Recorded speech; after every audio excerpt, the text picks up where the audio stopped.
जिंदगी की सबसे बड़ी कहानियां एक ऐसी रात से जन्म लेती है जो कागजों पर नहीं, दिलों पर लिखी जाती है। वो रात जो सबको तो बस एक याद बनकर रह जाती है, मगर किसी के लिए एक ऐसी सजा बन जाती है जिसे वो उम्र भर काटता है। कहते हैं उस रात भी कुछ ऐसा ही हुआ।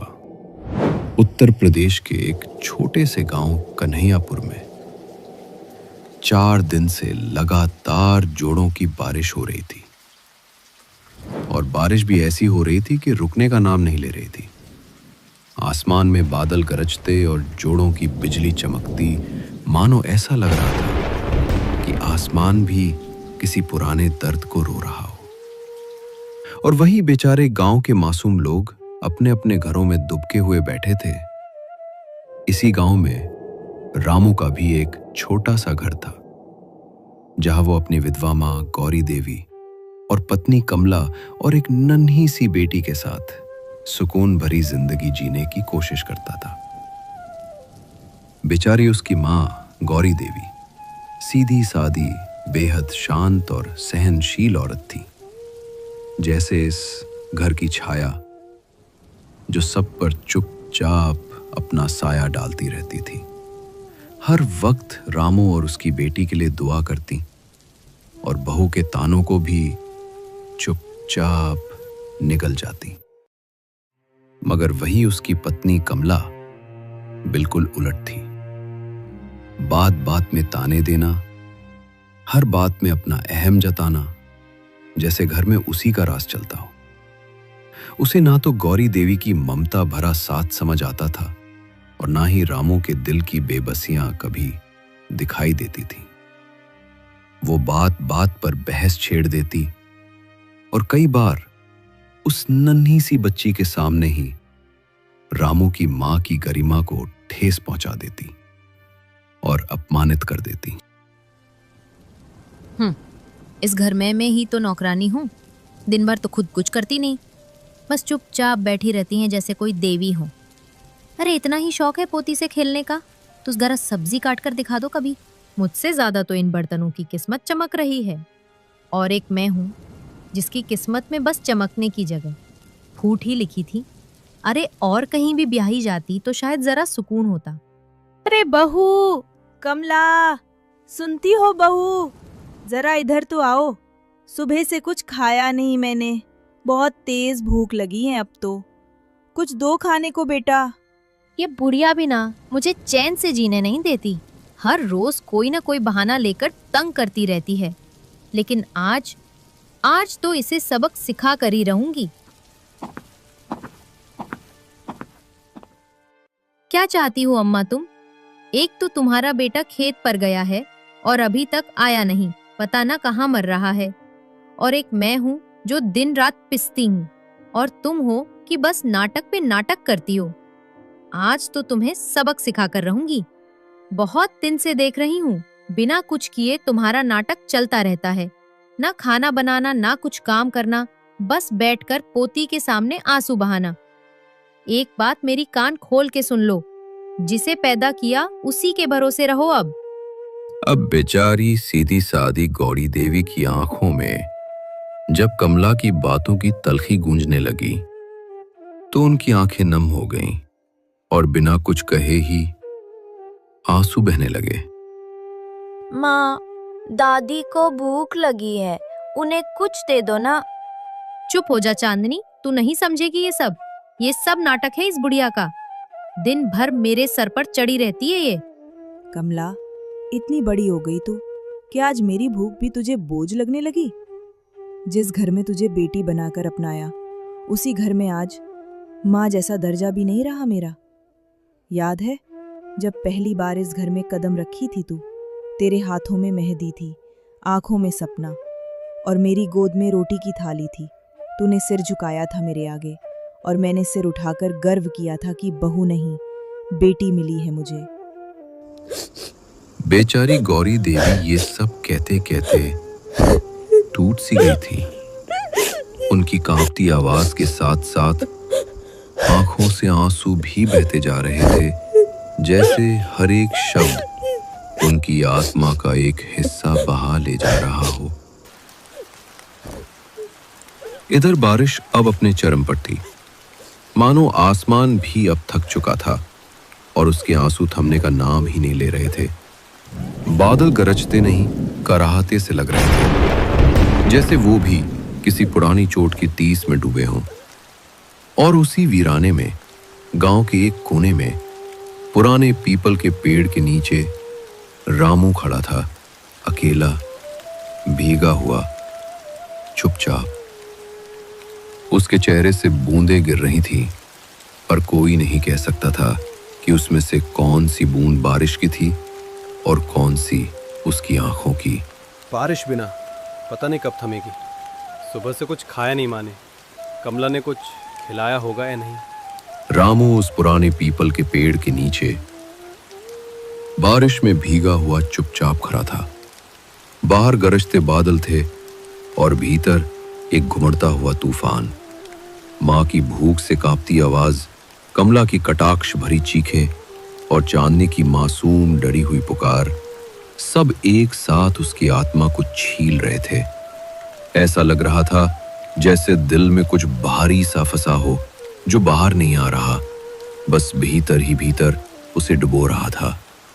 तभी उसी कच्चे रास्ते से भीगता हुआ उसका दोस्त हरिया गुजर रहा था, जिसके कपड़े पानी से लथपथ थे, कदम कीचड़ में धंसे थे, लेकिन आंखें जैसे दूर से ही रामू का दर्द पड़ रही थीं। क्योंकि कुछ दोस्त ऐसे भी होते हैं जो हमारे आंसुओं की आवाज बिन बोले सुन लेते हैं, भले ही हम कुछ कहे न हो। रामू, ओ रामू, इधर क्या कर रहा है रे? बारिश में भीगा हुआ, चल घर चल, बीमार पड़ जाएगा रे।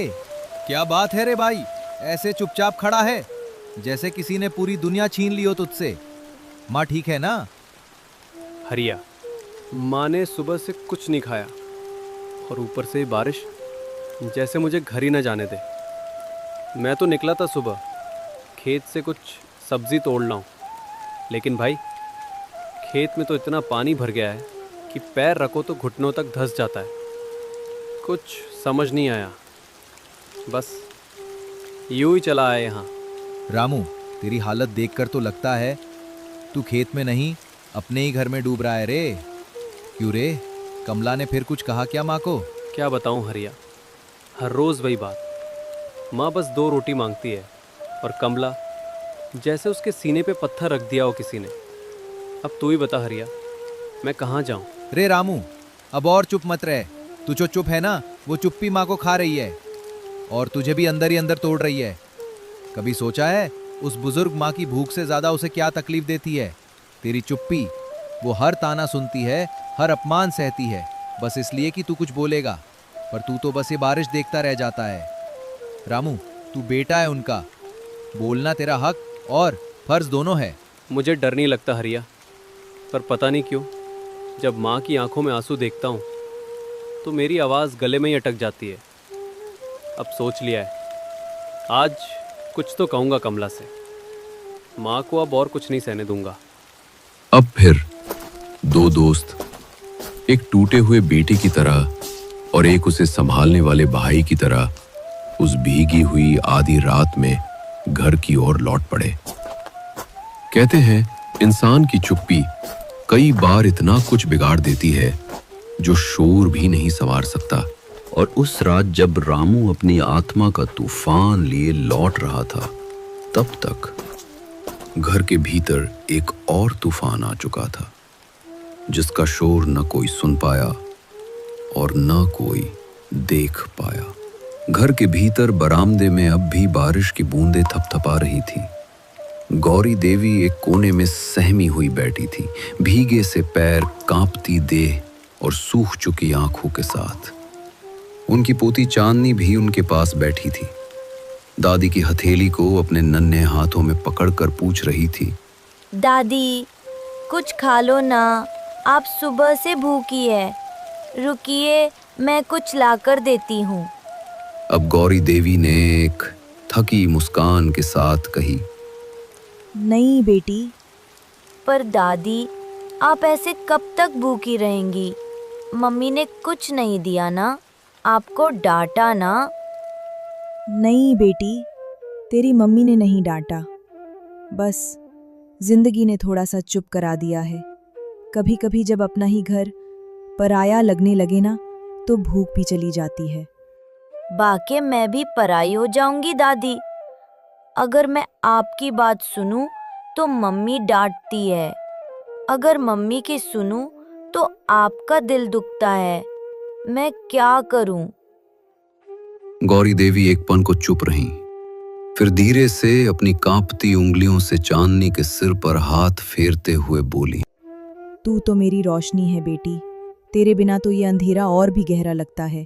तू चाहे जिसकी भी माने, मेरी तो बस इतनी सी ख्वाहिश है कि तू हर वक्त सच्चाई के साथ खड़ी रहे, चाहे वो किसी की भी हो। अब चांदनी की आंखें भर आईं। उसने दादी के गले लगकर कहा, मैं हमेशा आपकी रहूंगी दादी। मैं वादा करती हूँ, आपको भूखा नहीं रहने दूंगी। आप कहें तो मैं खुद बनाकर लाऊंगी रोटी। गौरी देवी की आंखों से अब सिसकियां निकलने लगीं। वो चुपचाप चांदनी को गले लगाकर बैठी रहीं, मानो उस नन्ही बच्ची की गोद में बैठा उनका टूटता विश्वास थोड़ी देर को फिर से जी उठा हो। बाहर बारिश की कुछ बूंदें छत पर टपक रही थीं और भीतर एक मासूम सी बच्ची अपने शब्दों से उस घर की दरारों को भरने की कोशिश कर रही थी, जिन्हें दुनिया रिश्ते कहती है। लेकिन कभी कभी वही रिश्ते भूख से भी ज्यादा तकलीफ दे जाते हैं। इसी मौन में एक रिश्ता आज फिर बोल उठा, बिना बोले। कमला भीतर से एक थाली पटकते हुए आई, चेहरे पर गुस्सा, आंखों में नफरत और स्वर में जहर लिए। बस बहुत हो गया अब और नहीं सहा जाएगा मुझसे। तंग आ गई हूँ इस बुढ़िया के नाटक से। हर रोज वही कहानी, भूखी हूँ, थकी हूँ, बीमार हूँ, और तू चुपचाप बैठी रहती है जैसे कोई महारानी हो इस घर की।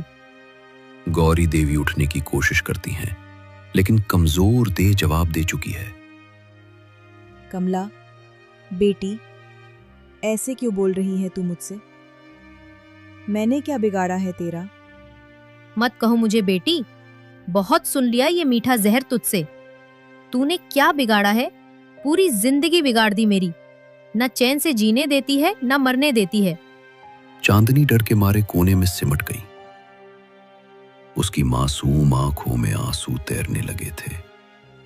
मम्मी प्लीज, दादी को कुछ मत कहो।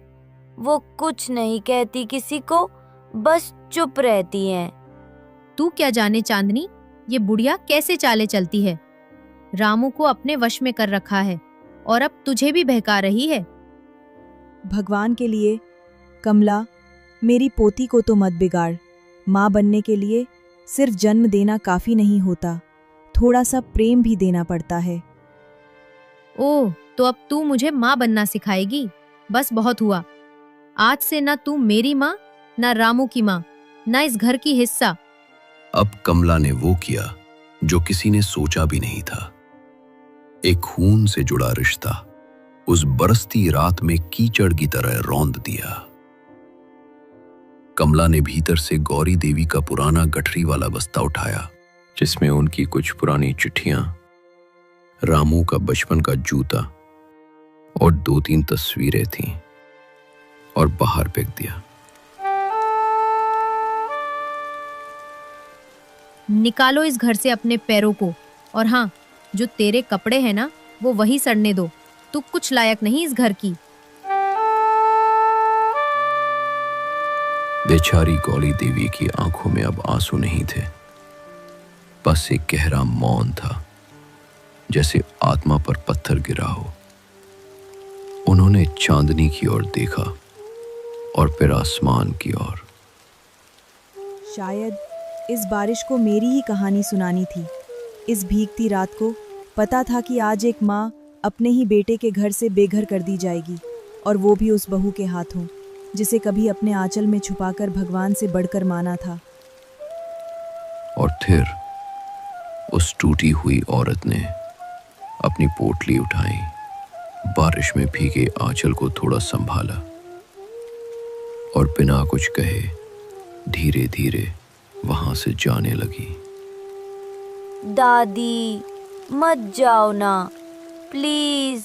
मैं मम्मी को मना लूंगी, पापा भी आ जाएंगे, सब ठीक हो जाएगा ना। बेटी, कभी कभी ठीक होने के लिए बिखरना ज़रूरी होता है।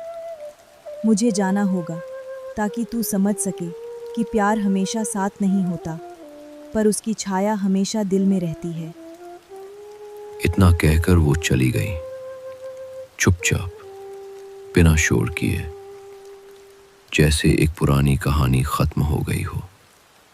थोड़ी देर बाद बरसात में लथपथ रामू और हरिया घर के दरवाजे पर पहुंचे। माँ, माँ कहाँ हो? रामू के लाख आवाज लगाने पर उसकी माँ दरवाजे तक नहीं आई। तभी चांदनी उसके पास आई और बोली, पापा, मम्मी ने दादी को निकाल दिया। क्या क्या कह रही है तू? तभी कमला भीतर से निकलती है। हाँ, मैंने तुम्हारी माँ को घर से निकाला, क्योंकि ये घर कोई वृद्धाश्रम नहीं है रामू। तेरी माँ अब इस घर के लायक नहीं थी। रामू अब तक भीग चुका था, बाहर से भी और भीतर से भी। हरिया एक कोने में खड़ा सब देख रहा था, जैसे गवाह बन गया हो एक अपराध का।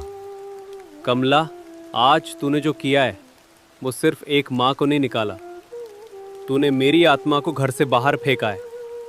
जिस घर की नींव माँ की चुप्पी और दुआओं पर खड़ी थी, उसे आज तूने लात मार दी। बहुत भावुक भाषण दे रहे हो रामू। क्या करोगे अब? माँ को वापस ले आओगे या मुझे निकाल दोगे? आज तूने विकल्प नहीं छोड़ा कमला। अब मैं तुझे नहीं, खुद को जवाब दूंगा। मैं माँ को ढूंढ कर लाऊंगा, और अगर तूने रास्ता रोका तो याद रख, इस घर की नींव एक माँ ने रखी थी, बहू नहीं।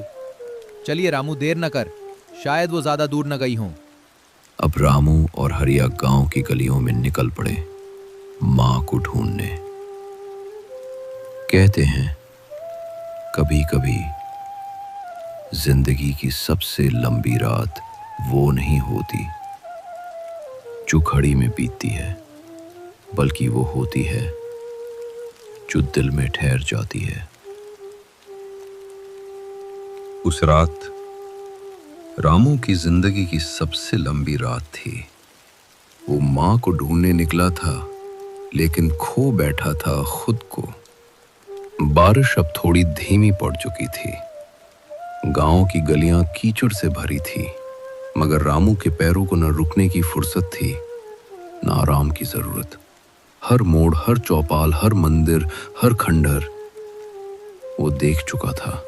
माँ, अम्मा, कहाँ हो तुम? एक बार, बस एक बार आकर कह दो कि ठीक हो, फिर जो सज़ा दोगी मंजूर है। रामू भाई, चल थोड़ा बैठ जा, इतनी देर हो गई, सब रास्ते देख लिए, माँ कहीं नहीं है। मत बोल ऐसा हरिया, माँ कहीं नहीं गई। माँ मुझे छोड़कर कभी नहीं जा सकती। लेकिन उस रात शायद माँ चली गई थी, या शायद माँ को ले लिया गया था उस चुप्पी ने, जिसे कमला ने रिश्तों के दरवाजे पर पटक दिया था। रामू, कुछ रिश्ते अगर समय पर बोलते नहीं तो हमेशा के लिए चुप हो जाते हैं। अब बारिश फिर से बढ़ गई थी, अंधेरे और भी गहरे हो गए थे। उस रात जब गांव में हर दीपक बुझ चुका था, रामू अकेला महकता रहा, सिसकता रहा, और एक माँ कहीं दूर उसकी पुकार को चुपचाप सुन रही थी। अंतिम क्षण जब रात के 2:30 बजे का वक्त था, रामू उठ खड़ा हुआ। उसके पैर अब कांप नहीं रहे थे, बस सुन पड़ गए थे। हरिया ने उसका कंधा थामा। चल भाई, अब घर चल, कहीं तू भी कहीं खो न जाए। रामू ने कोई जवाब नहीं दिया, बस चुपचाप कीचड़ भरी पगडंडी पर वापस लौटने लगा। हर कदम पर पानी की आवाज थी, जैसे धरती भी उसके हर पछतावे को सुन रही हो। घरों के भीतर की चुप्पियां कमला अब सो चुकी थी या शायद सोने का नाटक कर रही थी। दरवाजा रामू ने धीरे से खोला। उसके कपड़े भीगे थे, दिल टूटा हुआ था और चेहरा खाली। वो सीधे जाकर आंगन के कोने में बैठ गया, जहां कभी मां बैठती थी। वहीं उसने पीठ टिकाई और आंखें मूंद ली। आज पहली बार रामू को नींद नहीं आ रही थी, बल्कि नींद को रामू से डर लग रहा था, क्योंकि जिस आदमी की मां खो जाए वो फिर कभी चैन से नहीं सोता। अगली सुबह कन्हैयापुर गांव में सूरज की हल्की किरणें बादलों से झांक रही थीं। बारिश अब थम चुकी थी, मगर जमीन अब भी भीगी थी, जैसे धरती ने रात की सिसकियां अपने भीतर संभाली हों। रामू भी आंगन के कोने में बैठा था, उसी जगह जहां कल उसकी मां बैठी थी और चांदनी उसकी गोद में सिर रखकर सो गई थी। उसके छोटे छोटे हाथ अब भी दादी की जगह ढूंढ रहे थे कि तभी दरवाजे पर एक दस्तक हुई। रामू उठकर बाहर आया। सामने एक अनजान व्यक्ति खड़ा था। बेटा, तू ही रामू है ना? हाँ बाबा, आप कौन? जो मैं वही पुराना चौकीदार हूँ। हाँ बाबा, बोलिए क्या बात है?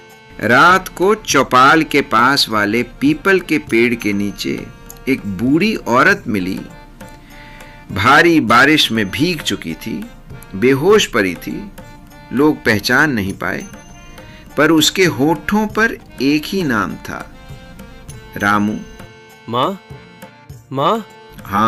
हाँ बेटा, तेरी माँ बहुत कमजोर लग रही थी।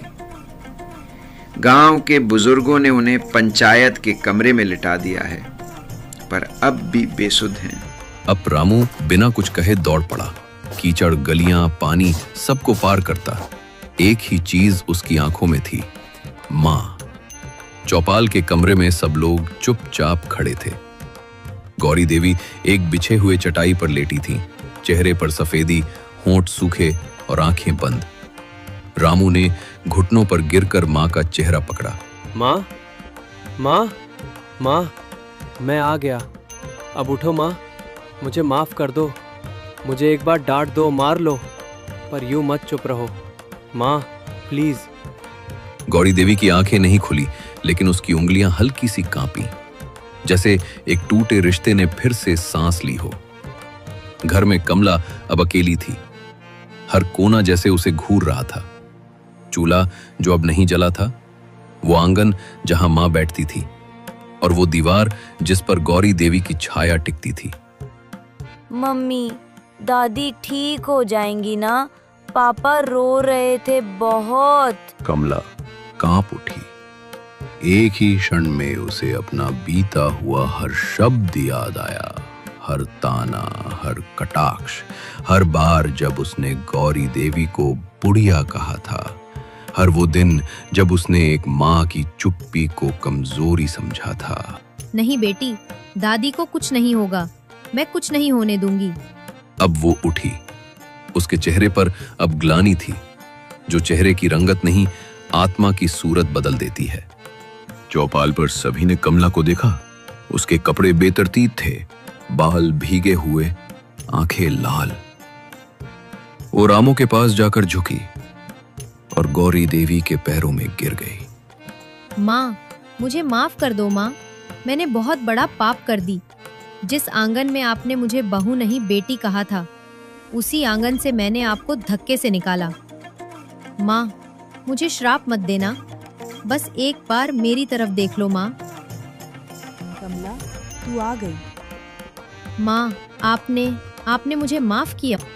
बेटी, माँ का दिल पत्थर नहीं होता, बस कभी कभी उसकी चुप्पी तुम्हारे शब्दों से भारी हो जाती है।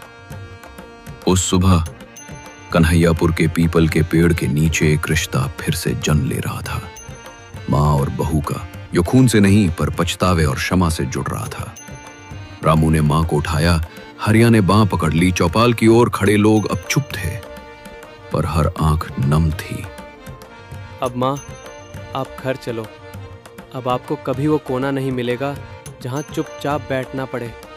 अब आप मेरे साथ बैठेंगी, सबसे ऊंचे आसन पर, जहाँ से आपने इस घर को सहा था। गौरी देवी ने पहली बार कमला का हाथ थामा। बहू नहीं, अब सच में बेटी बन जा। कमला सिसकती रही, लेकिन अब उसकी सिसकियों में शर्म नहीं, बस प्रायश्चित था। कभी कभी जिंदगी की सबसे बड़ी कहानियां सिर्फ आंसुओं से नहीं लिखी जाती, वो उस मोड़ से जन्म लेती हैं जहां चुप्पियां टूटती हैं और पछतावे बोलने लगते हैं। उस सुबह एक मां को उसका बेटा और एक बहू को उसका विवेक वापस मिल गया, और शायद चांदनी को फिर से वो घर जहां रिश्ते भूख से नहीं प्यार से बढ़ते थे।